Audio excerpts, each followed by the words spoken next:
Hello again.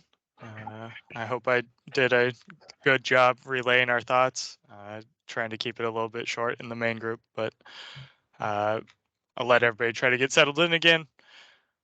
Second question, how could we update the tier system? I think that's a little tricky. Like, for obviously there's a discrepancy with the amount of cannabis that can be grown with comparing indoor farms to an outdoor farm, right? Indoor farm turns and burns way more cannabis, or it has the ability to grow more cannabis over a calendar year than an outdoor farm does if both are following 30,000 square foot limit.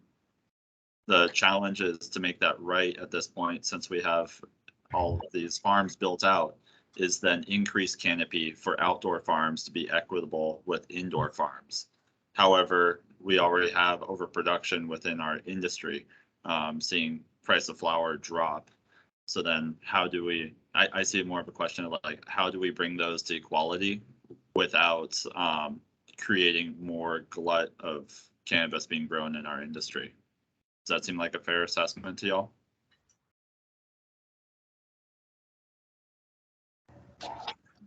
Yeah, I would agree that in the long term, a distinction between the way that indoor and outdoor is treated is important. And just to add on to that as well, I think there's not a lot that we could do in the siloed market that we exist in as Washington State to update Canopy in an effective way, in my opinion. But I think it's really important that we have a roadmap for what's going to happen when cannabis is federally descheduled and there's a change in the federal status that allows interstate commerce.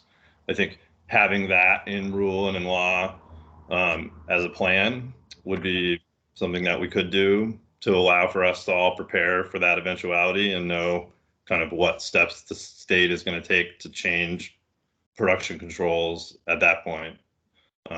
But kind of for a lot of the reasons Lucas just outlined, I think there's a limited utility to changing anything about Canopy and its effect on the market in the short term. I think the one thought I had was I know retail has 5 locations that one owner could have, and soon to be 7. At least that's what I'm hearing the whispers. On the producer processor side, it's been locked in at 3 since the start of I-502. Lucas, let me know if I'm wrong about that, but I believe it's always been 3. It was 1 and then increased to 3 for what it's worth, but yeah, it hasn't been changed in eons.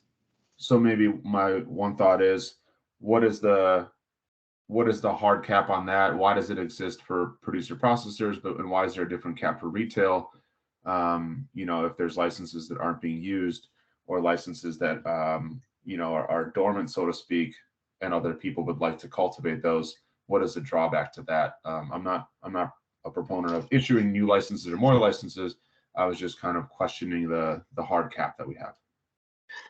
I think that's brilliant. The question you're asking. It's hard to talk about how to adjust the tier system in the silo, if you will, of not talking about limited stores controlling production. The customer's not getting what they wanted. They can have 5 stores. You have 500 stores and 1,100 producer processors. So there's nothing that's capitalistic about that. There's nothing that's equitable, and you'll never get the customer, the Washington consumer doesn't get anything. So maybe the problem isn't with the tier system per se. Yeah, let them consolidate with the people who know how to use them. But you need to open up the bottleneck on stores. Always talking about our end, when nothing moves for that level, it's an artificial problem. So, sorry, Nick, you have your hand raised. I don't want to jump in front of you.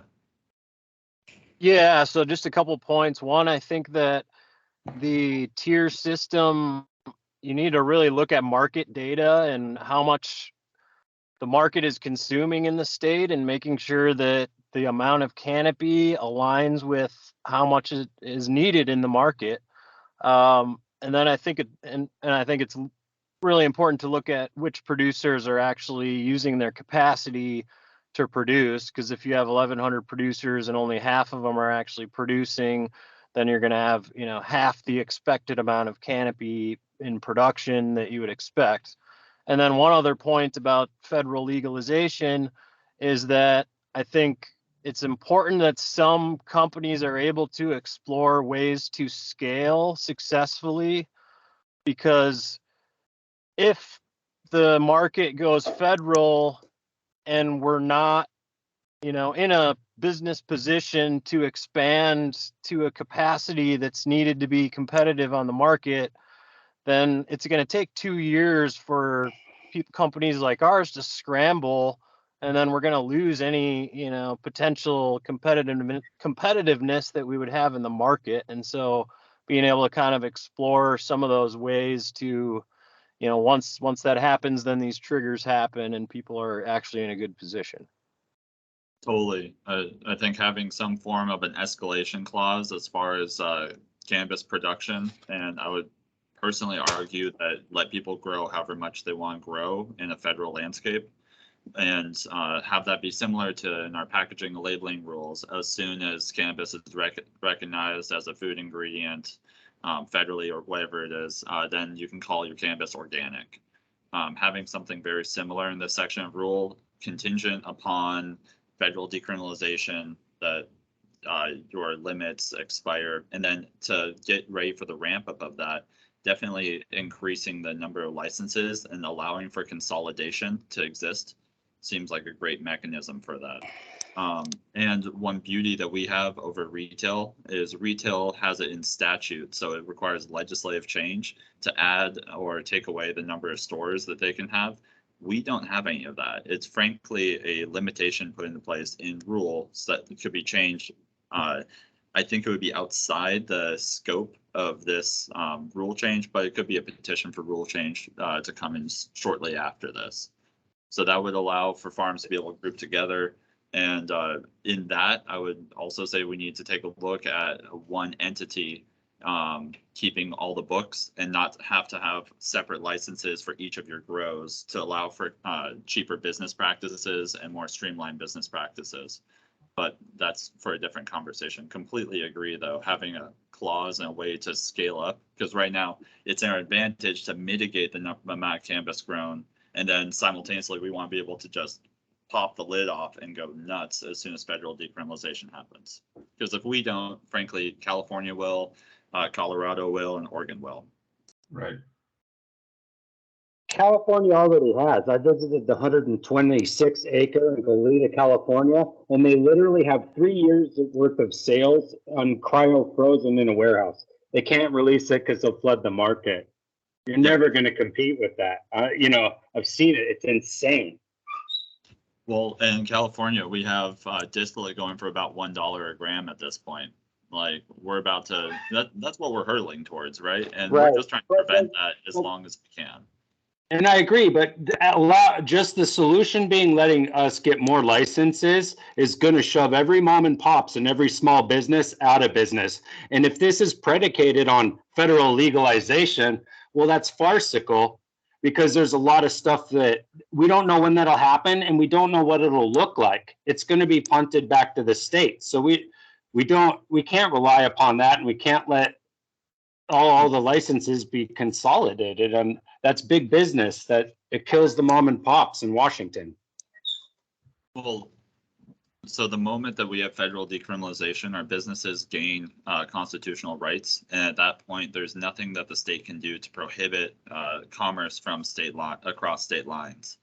And I would argue at that point, if you have a mom and pop shop that isn't ready to ramp up, or isn't ready to partner up with other companies in some form, you're going to get steamrolled by California, any other state that does allow for this sort of behavior. I totally want to see mom and pop succeed, but I recognize that some of the biggest farms in the state would be lucky to be the fishtail ale of cannabis at the rate that we're working at right now. And sorry, that is just my perspective, not to impose that. Yeah, and I think that's exactly right. And one point too is that the market will shift, like we saw with craft beer. And I think the federal policy can have things in place to help the mom and pops that are more a boutique, type of shop, and then they're going to have the large agriculturally based producers that are making distillate for vape pens. And I think policy is going to be really important to make sure that everybody has their opportunity to thrive. But it's inevitable, like you said, that we're going to be competing with the big grows.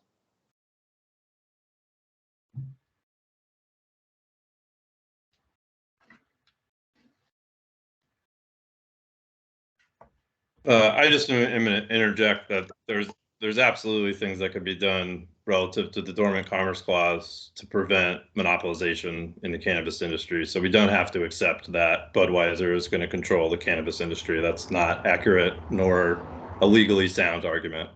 That's not how the Dormant Commerce Clause works, and there's lots of ways that we can work within the limitations that presents to still maintain equitable markets. So both things are possible, and we don't have to like completely throw out our hands about having small businesses thrive in order to imagine how a federal market could work. There's space for lots of different ways to do things. Yeah. Doesn't mean we need to completely prevent large entities, but we also don't have to just consign ourselves to being dominated by them. I don't disagree. I think the only kind of thought I had was I think Washington has set itself up differently than other states, primarily with outside ownership, outside capital, and that has created a moat and a buffer for, I don't know, I would say the success of Washington. Yeah, the prices are really constricted. However, they're protected. You can obviously California is just a wild animal, and a lot of it is because people just have money to drain, which creates conflict on the retail side, conflicts on collections, whatever reasons you want to say. But I think from that standpoint, Washington has done their job of keeping that sort of constricted and keeping that controlled. And I guess all I'm hearing from the other side of the argument is at a certain point, that sort of protective mentality, it will backfire against people within Washington, and there's just going to be a slingshot. So I don't disagree with that point. I just think that Washington has put itself in a peculiar situation, is all I'm going to say, just because of those reasons.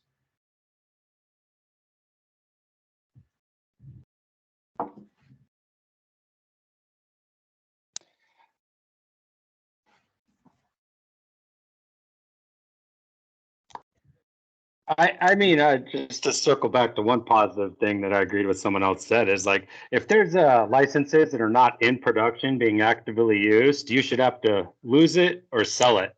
And that's going to solve a lot of our problems. Whether or not you let us have 7 licenses or 5, and does that mean 7 producer processors are non-separated?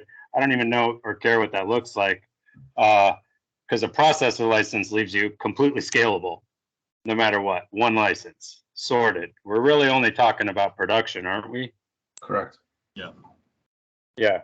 So, but to your point, I don't honestly know the breakdown between how many producers, how many processors of each tier within that 1,000. So maybe that would be insightful. But yeah, you're right. Processors are unlimited, but I think a lot of people, like to have a producer as well to kind of control their own destiny. And yeah, for sure. I'd love to have 15 producers and 1 processor. Right. Like that's what I'm saying. Like you could be the #1 company processing in the state of Washington and have a tier 1. So. And one idea that I wanted to throw out there in terms of tiers is similar to California, is that if someone can show on a yearly basis that they're using their canopy, then you can increase their canopy incrementally at some previously agreed amount. And I think that's one way to help start scaling. Yeah, Colorado has a similar model. If you can grow 80% of your canopy and sell 80% of your canopy, you can bump up to the next tier. And then you go by plant count, but very similar. Is there a cap to that, Lucas? Is there Yeah. You could just keep going? Oh, got it. You keep on going, but also people can get demoted as well. So you go up and down. So then people that aren't cultivating would have a minimized canopy. People that are cultivating would increase their canopy. It's like the English Premier League in a weird cannabis way. Yeah. challenge with all that is how much Canopy then is licensed, and that kind of opens the door for our glut problem to continue to grow until a federal decriminalization. And Colorado's vertical, right? So they can push a lot of levers on the retail side to make sure they sell their product through, and they can almost run at a, at a loss if they really want to secure more and more canopy, which we don't have that luxury, but just one more element of that system that is different from ours. Yeah, and there is protections put into place on the amount of cannabis you can have on site. I think it's 6 months of harvest or something like that. Something that the Liquor and Cannabis Board has never acted on, and to the best extent of knowledge. And also the same exists for a processor license. So there is protections. Those licenses, theoretically, as the rules are written, are not infinite licenses. However, due to a lack of regulation, they become infinite licenses. Understood.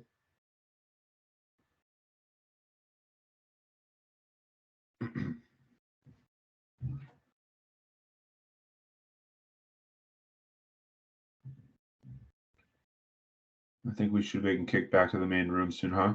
It's 3:06.